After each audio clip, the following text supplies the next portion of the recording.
rest though for the next week after fucking replacing my whole team. But How we doing, Mr. Prosper? doing pretty good. Just way too busy lately, bro. The last 3 days, like I think me and Alzer were genuinely working till 2 a.m. yesterday. Like I didn't see you once yesterday. Yeah. I literally didn't come to the Airbnb once because I was working all day long. Yeah. And I literally came back to my hometown to see like my friends and like have a fun time, but I haven't even been able to enjoy it because work. But it's Yeah. fun. Nah, I still it's got to see him like a little today. We went to get coffee. But other than that, I've just been working and now I have some free time. So Yeah. thank God. How many calls did you go on yesterday? Like you were literally, if you saw this boy's story, he was My literally Instagram story, one-on-one call, one-on-one call, one-on-one call, coaching call, another one-on-one call, closing call. I was on calls probably 12 hours. Damn. Yeah, but hey, the students are getting good. Everyone's making money. I was also closing some deals, making a lot of money myself, while my students are also making money. And obviously that's a great thing, but damn, it's a lot of work. It gets stressful sometimes though, but I'm never gonna take my foot off the gas, obviously. Gotta keep going. So hard. What's up, Ollie? How we doing? What's good, bro? 4 minutes, so I gotta take that. We're gonna close that shit. Are you gonna be in the background of the call, or are you gonna be like on the call with me? No, we're gonna go. Bro, I haven't got to enjoy my hometown once. I'm gonna go see my friends and enjoy my hometown. So I'm just stuck here taking calls. yeah. Hey. Alright, bet. I'll do it. What brings in money? You Come like on. money? He hates money. What's the theory? I don't know. I heard this a while ago, and I've never tested it out. But when you get bit by a mosquito, I just got bit right here. You can see it a little bit, like that. But like up, not this, but right here. Apparently, if you don't scratch it, then like it actually like goes away completely right away. And it's just so fucking bad right now. Yeah. But I'm doing everything in my power. We'll check back in 30 minutes. No, I'm not. I'm dead ass not gonna itch it. But we'll see if it like swells up or anything. It hasn't. It itches so bad though. But I'm too fucking strong mentally for a fucking mosquito to affect me. I grew up on. This is where I lived from after my dad died to when I moved out.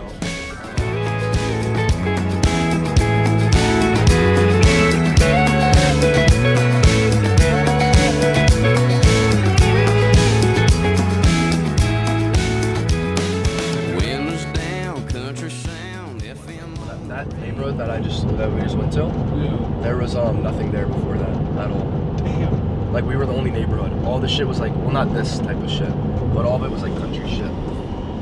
Shit. How do you feel being back here though? I don't know. I came back recently. I like low-key always come back. I try to come back at least like once every like 3 months or so. It's like I always say this, but I feel better honestly whenever like the days, cause dude, there'll be like weeks and like low-key a month where I go without like speaking to my mom besides like text. Like it'll be like love you, good night back and forth like for like 3 weeks. But like I feel so much better when I like talk to my mom and stuff like that. I don't know why, it just makes me feel like mentally good. That like I'm just like making sure my mom's good and checking up on her. So like I love coming back and seeing her, and she loves when I come back too. But I don't know, it feels. I think so like when I really came back, like after moving to Miami, I don't live in Miami anymore, I live in Dallas, but after moving to Miami, I didn't go to my hometown for 8 months. I didn't see my mom in 8 months. Actually, no, I flew her out actually. She'd never been on a first class flight in her life. And I flew her out to Miami on a first class flight. And she was so happy about it. I remember her telling my godfather, she was like, he got me a first class ticket. Like she was so excited. She ate like a full meal and stuff. And that was like her first time ever flying first class. But I hadn't been to my hometown in 8 months. And that's where like, that year of my life is when I went from making like 30K a month to like 140K. Because my income jumped up from 30K a month to 140K literally in 1 month. Like a year and like 8 months ago, or like a year and a half ago, something like that. And then I came back after not being there for 8 months. And I was in the Huracan that I used to have. And that's when it like really felt good. Now it feels like, it doesn't feel like extraordinary, like, oh, I'm coming back to my hometown after being the richest one year. Because I generally actually think that I'm the only millionaire from my high school. And maybe there will be another one in the future, but not anyone that dropped out. I don't know, first off, anyone that dropped out. Technically, I failed out too. I had so many absences that I would have had to do another year. So like technically, I dropped out but failed out at the same time. Yeah. So like I don't think there's one person from my high school that like has what I have in terms of like money and life at all. So like when I came back, like it was so cool because like that's when I was posting, like really starting to get my social media popping too. So like everyone like knew, and like I'm not gonna lie, I always tell people this. It's like, that's low-key the best part about getting rich. It's like seeing everyone's fucking face after you make it. Yeah. It's like success is the best revenge at the end of the day. And I wasn't even someone who had like a bunch of people who didn't believe in me and like hate. Not at all, to be honest. Like, I always like would tell everyone my goals. I'd tell everyone what I wanted to do in life. And the reason I was so confident to do so is because I knew it was gonna happen. A lot of people are so scared to like tell like their friends or family their goals. Deep down though, if that's you need to look internally and ask yourself, like, how much do you really believe in yourself? Because if you had 100% full belief in yourself, you would be able to say that shit openly with a fucking smile on your face, like saying it in like an egotistical manner too, like I would do. I would literally rub it in people's faces that I was gonna be rich, and I wouldn't belittle them. I wasn't like, oh, I'm gonna be rich, you're not. But like, I would tell them exactly what I was gonna do in life. And I think like, since energy is a real thing and people can feel your energy, I never like told someone my goals or that I was gonna get rich and like someone like doubted it or didn't believe it. And that's when you'll really realize that energy is everything in this life. And this is like what magic is magic is a real thing. Like, energy is magic, magic is energy. That's how it works. Like, and the more people that believe in you, if we live on this collective unconscious where everyone shares the same ideas and thoughts, the more people that believe in you, the actually more it benefits your life. Not even joking, because not only is it your energy going towards your success and your beliefs, but now other people too. It's basically like, why do you think like if someone like hits like a certain amount of like followers on social media, it just only goes up and up and up? Because so many people believe in them, so many people have love for them, that everyone's energy is like raising like them and like the collective unconscious that we live in. That's how the world works. So like, one thing that I say is like, if you want to tamper and learn how to play with the collective unconscious to get rich, because that's actually like just how it works. And I'm not gonna go too deep into it because a lot of y'all probably will be like, what the fuck does this mean? But if you really want some value, go read some Manny P. Hall. He will teach you a lot about like how energy and like how magic works and stuff like that. And keep in mind, when I talk about magic, it's not like this like witchcraft black magic stuff, because like magic is just what energy is. And like, there's white magic, which is basically you do things out of like compassion for love. So like, what like magic really would be, it's like if you ever get like a girl to fall in love with you, like that right there is magic. Or even getting money, magic. Law of attraction, magic. Manifestation, magic. Like the highest level of black magic though, and I tell everyone to stay away from this shit, is you make a girl fall in love with you with like no intentions of dating her. That's some evil ass shit. That's something that I had to work on myself. But yeah, no, but at the end of the day, like the more people that have hope and the more people that believe in you, the further you will go, I promise you. Because every single person's mind is literally like raising your energy. So that's just like a quick lesson for all of y'all to realize that you should never be scared to tell people your goals and your dreams and exactly what you're gonna do out of life. Because not only does it make you believe it more because you're confident saying it out loud, and this is like a quote from Conor McGregor. I remember like he said like, if you have the courage to speak it out loud, then it has no choice but to come to you. And like, because you could say your dreams, you could say your goals to your head all the time, but like if you really believed it enough and you had that much courage, like you would be able to say that shit out loud. And that's when you'll get to a point where like, I promise you it'll come to you. Promise you. Because at the end of the day, it's like, what powers our beliefs? It's our confidence level, right? But your beliefs don't come if your identity is the same. So like me, like I was like constantly like switching my identity, because everyone will go through like certain identity shifts in their life at the end of the day. And it's like, the first one for me was obviously like the identity shift of like, oh, my dad died, now I have to step into the provider, I have to like become the man, I have to obviously like level up as a man. So that was like the first identity shift in believing who I like was. It went from me being like an immature kid to obviously maturity. That was like the first shift. And then like I've gone through like a ton of like certain things like that.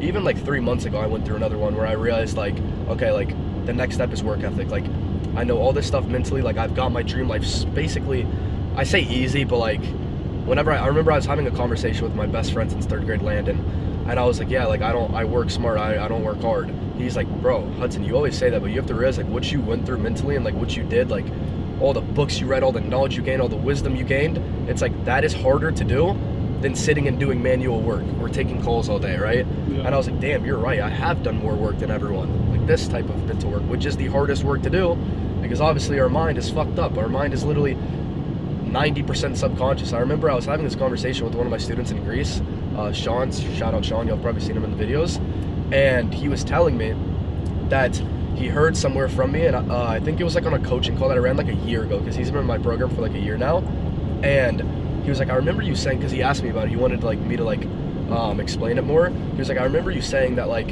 when people are awake, they're sleeping, but when people are sleeping, that's when they're the most awake. And you might not understand that right now, but if we have 60 to 70,000 thoughts in a day and we're aware of 50 of them, because think about that, and if you don't believe me, you go Google how many thoughts we have in a day. That's how many thoughts we have. But you have so many subconscious thoughts and thinking patterns that you're not aware of that are holding you back from life, and until you become aware of them, you literally can't fix it, because you can't fix a problem if you don't know it's there. So think about it. If you have that many thoughts and you're aware of 50%, let's just say you're aware of 10% of them, 90% of your life is on autopilot from your subconscious. When you're sleeping, you're in your fully subconscious state. That means you are more awake when you are sleeping than when you're awake, you're sleeping. That is like the craziest thing of all time, that dead ass people are living asleep. Now that's the whole point of life, like especially like the Bible. Like what does Jesus teach? To obviously get awareness and consciousness to where we are awake. Because whenever we're put into this physical world of like just sin and just desires and like all this bad shit, it obviously puts us when we're asleep. And how do we get awake? It's wisdom and it's knowledge. That's what the Bible says. It's fine. Yeah. That was a good ass clip. Where we at, Hudson? Where I'm at with high school. Because we're filming a very cool video. You'll see it. I don't want to leak the name of it, but basically just getting some shots. Like my old house, my high school, where I used to work at, like the golf course, washing fucking golf carts like a fucking slave.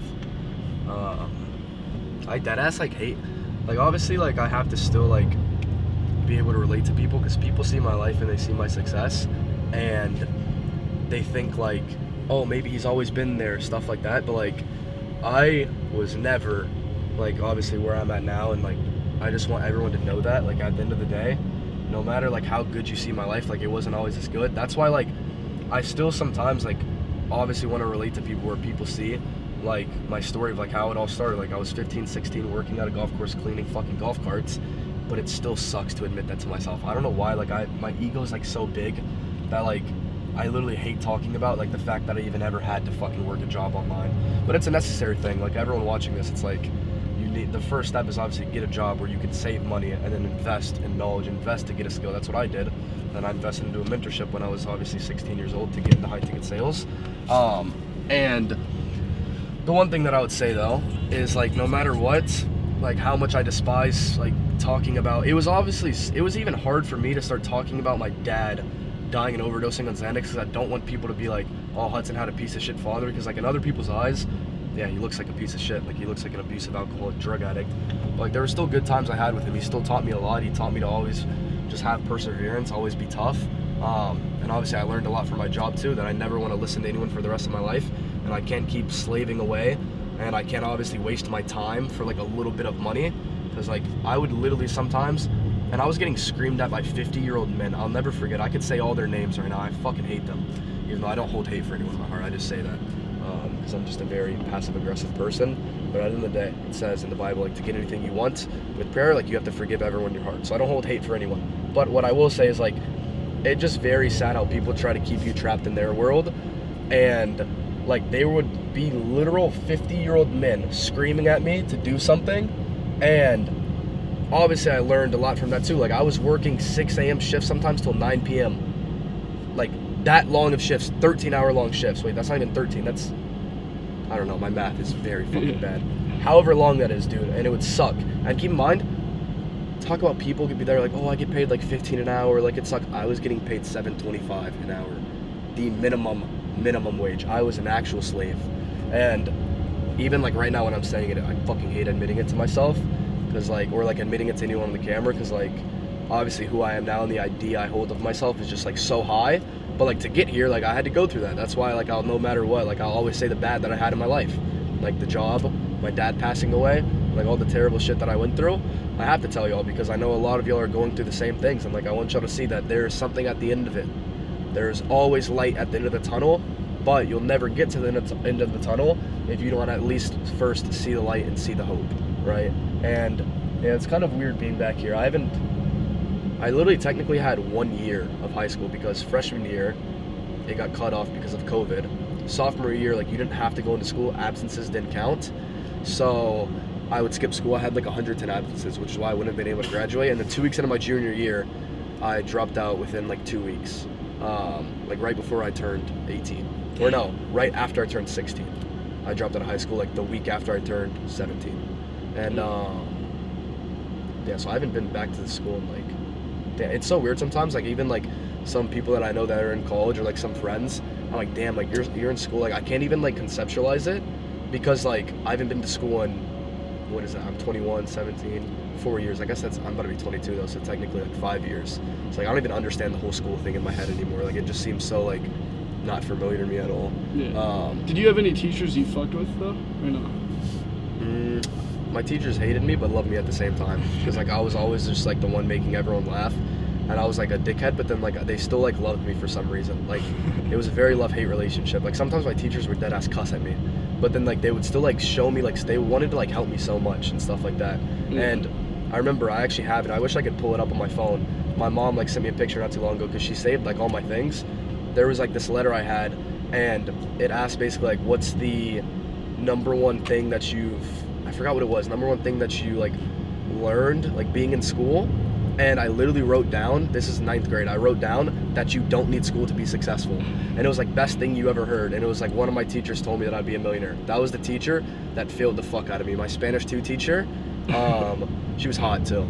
She was dead ass hot. But she failed me, but for whatever reason, like she was like, you were such a bad kid, Hudson. I don't know why you're gonna be rich. And she would tell the whole class, Hudson's gonna be rich. And I was the worst kid in that class. They used to have to get like the security to come grab me and my friends out of that class because we were that bad. Damn. I was a very bad like kid in school. I was always just a rebellious kid. But I think that led me to like getting success at such a young age because like I was a bad kid. I was rebellious. Therefore like I just like always held like the standard of myself where like, why would I listen to anyone when I know the best for myself? And like my mom would always tell me like, why do you act like you know everything? Like you don't know everything. And I would literally tell her when I was 12 years old, I know everything. Yeah. Like I would always just say like delusional ass shit like that. Even though it's not delusion because I genuinely believed it. And then it obviously led me to where I'm at now.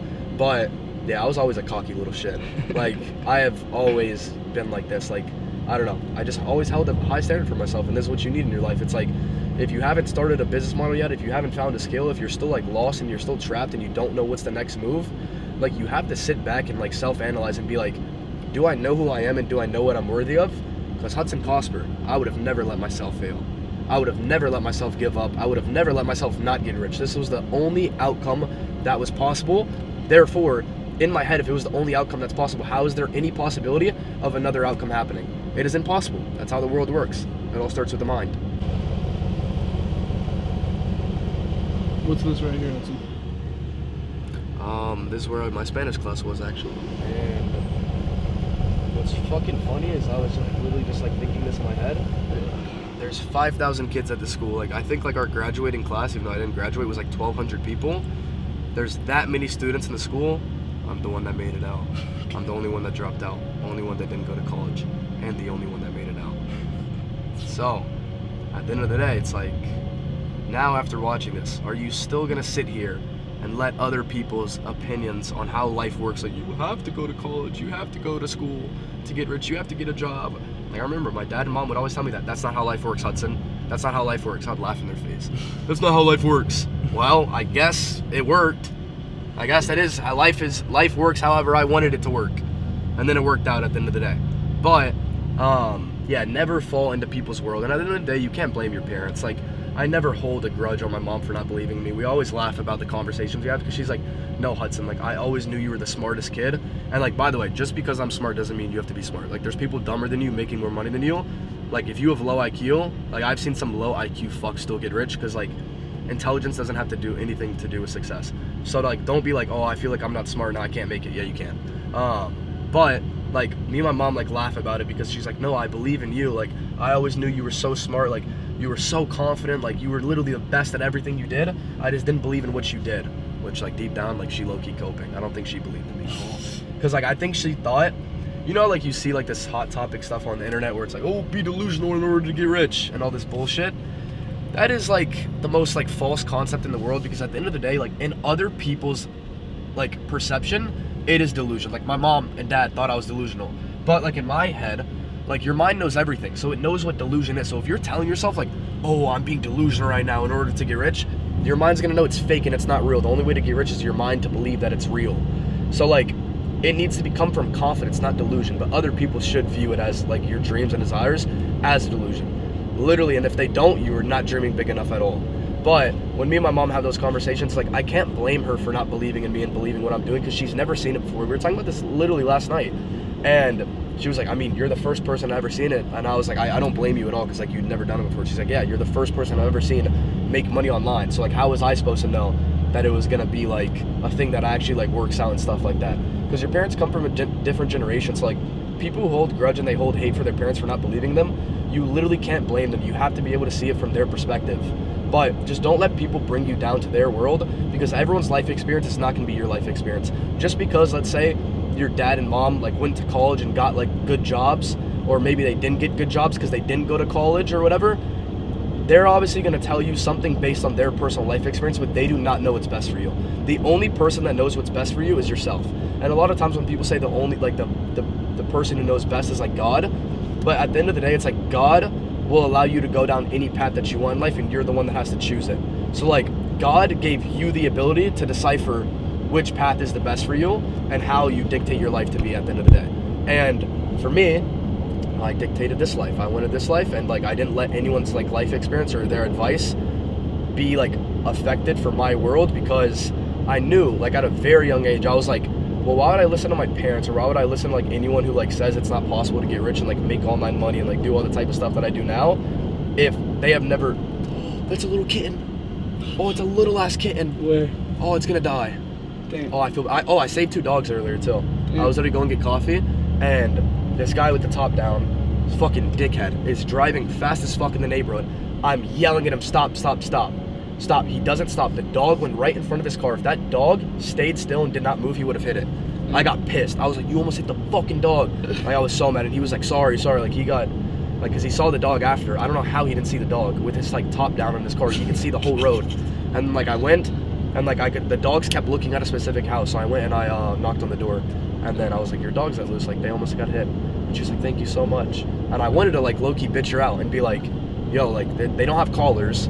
Somehow you let them escape, like, what the fuck? But I didn't even like care to do that at all. Like, I don't care. I always say like, I only care about myself, but I'm dead ass the most like giving, generous person of all time. What was that story you told me with like you saving the autistic? No, you like, it was like an autistic girl that was in the lake, right? Or what was that story? Oh, that's whenever, this was like 2 years ago. There was this girl in like this neighborhood. We got like an alert. Or no, this was like, 3 years ago actually, 2023, yeah, so 3 years ago. And there was this like girl, this autistic girl who got lost in the neighborhood. So like, they put out like a search party for her. So like, there's a ton of people on the street. I went in over 200 houses, because all these houses were getting built up because it was a new neighborhood, looking to see if like this girl got like trapped or like went and got lost in one of the abandoned houses. And it was literally 2 a.m. And literally for like 2 to 3 hours long, I was just searching. And then we got news later at like 4 a.m. while I'm still searching that like they found her body and she like drowned in the lake. And bro, that shit like felt so surreal. It felt so weird, because like, I had so much hope, bro. Like, I don't know why. Like, I was like, I'm gonna be the one to save her, but I don't know. Rest in peace to her, obviously. She's in a better place now. Yeah, no, definitely.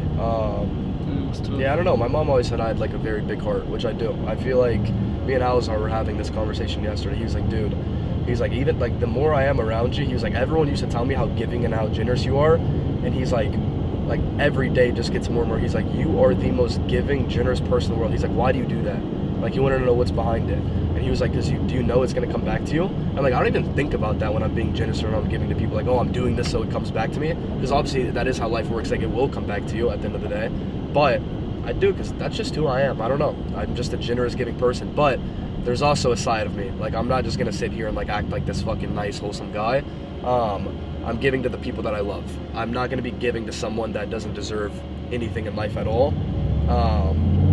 Like, for example, like if someone like is bad to me, or someone did me wrong, like, I'm not still gonna be like giving nice person. I'm just like, I'm so detached, and I only care about myself when it comes to specific things like that, where I won't even put attention to it. That's why I don't hold hate in my heart. It's like, I'm like, oh, you're not in my life anymore, like, I don't give a fuck.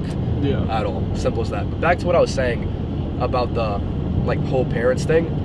Don't hold the grudge for your parents not believing in you, because you just have to realize they come from a different time, like I've been trying to tell y'all. But you have to obviously be able to like see it out for yourself and realize that, because people will affect your mind. Like, your parents will give you self-doubt, other people will give you limiting beliefs, And the only way to get rich is to break every limiting belief you have. And you have to realize your limiting beliefs aren't they're not yours. It's came from your programming. It's came from your conditioning. So the only way to break that is to realize that I know it hurts and I know it feels bad when you hear people tell you that it's not possible and stuff. And then like deep down subconsciously, that's what's playing in your head. Now like there's a part of your subconscious that believes it's not possible. And like until you make your unconscious conscious, like you're never gonna get anything in life. So the only way to do that is to put yourself first and be so selfish to the point where in the beginning phase of you getting rich, the only thing you care about is yourself and you don't care about anyone else's opinion on anything at all, despite what it does with your relationship with your family or whatever. Because I sacrificed time away from my mom. Like we had a bad relationship like for a year and I isolated myself like as much as I possibly could away from her because like at the end of the day, she ruins my energy. But I knew in the time, it's like, yes, I'm being selfish right now, but what's at the end of me being selfish? Well, once I make it from me being selfish, now I'm able to like care for her and provide for her. So there's always like a positive to that as well. But just know like a lot of the things that you think are morally wrong, especially when you hear someone like me who has success speak, when I say certain things like, oh, you have to be like narcissistic and so obsessed with yourself over everyone and selfish, like right now you might view them as morally wrong. After you get rich, you'll look back and be like, damn, I got rich because of that. There's a lot of things that you realize aren't actually like morally wrong that you thought is morally wrong. You only think it because like other people have told you it's morally wrong. For example, like we grew up being like, don't be selfish, care about other people before yourself, like all these bullshit ass things. And then you realize you get rich, you're like, damn, I did this all on my own. Like me being selfish and me being self-obsessed and a narcissist actually led me to getting rich. But I don't know what we're gonna do for the rest of the day. I think I'm gonna go play tennis with my friends in about like 15 minutes or so. So I will see y'all shortly.